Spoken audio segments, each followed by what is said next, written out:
Hi. I saw K-Pop Demon Hunters for the ninth time, and that could seem too much, but I really love K-Pop Demon Hunters. I wanted to continue loving the film, experiencing the film, thinking about the film, and does it still hold up after 9 viewings? I certainly think that it does.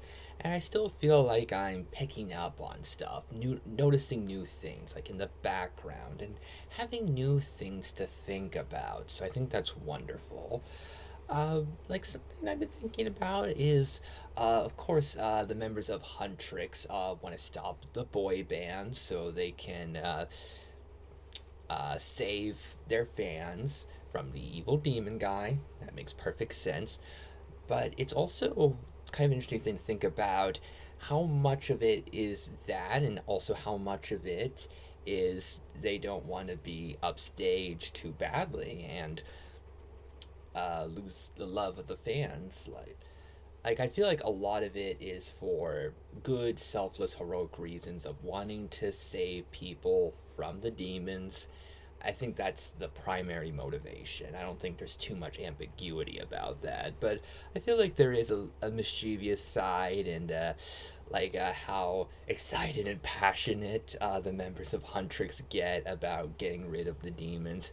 I do feel like there's a little bit of a jealousy thing, but not to the point where it's their primary motivation for doing what they do. I feel like it's much more about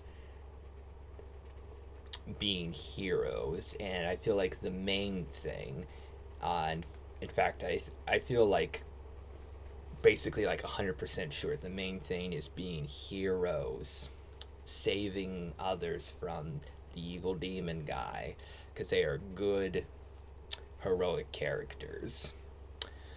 Um, but I feel like there is an extra layer to it that adds some interesting stuff to ponder. Um, so I think there's some really fun stuff to think about.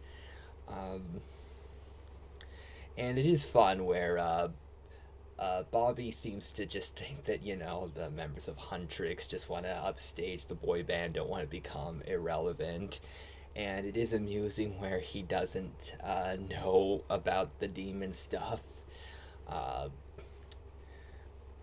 and K-Pop Demon Hunters is a film that I really love rewatching because it feels like it's almost non-stop great scenes where I feel like some films reach a certain point where it's like, okay, I love the film, but it feels like there's a certain section that I'm kind of waiting to get past, but it feels like one big thing where it's like, oh, I love this part, and then another part, it's like, oh, I can't wait for this part, and then another part, and it feels like non-stop greatness and so much fun, and I really love the experience of rewatching it. And there's so many moments that, even though I've seen them a lot of times, I look forward to seeing them again. I think that's the sign of a film that really holds up. Where there are films that I enjoyed while watching them, but I didn't really feel like I needed to rewatch them. And there are certain films where I do like rewatching them, but there are certain parts that I don't look forward to that much. It feels like there's just little sections here or there that really stuck out and were memorable, but not the whole film overall.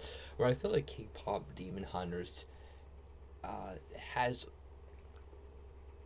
great scenes throughout. I don't think there's a single bad scene in the film. I feel like every scene has at least some purpose. I feel like every scene has at least a little bit of nuance and entertainment. I feel like the film is filled with so many great looking elements and qualities, and there's so many good songs, and all of the characters are enjoyable. Even characters that show up really briefly are fun.